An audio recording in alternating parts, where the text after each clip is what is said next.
Let's start. Good morning to all. My name is Reyansh Kundra from U.K.G.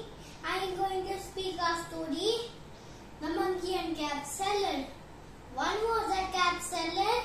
He was selling caps.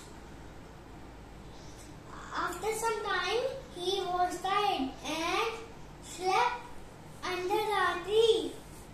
There were many monkeys on the tree.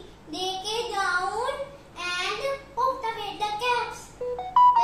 When the capseler woke up, the caps were missing.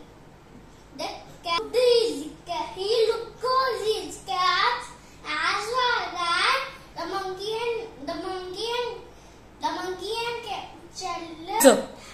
The monkey and capseler.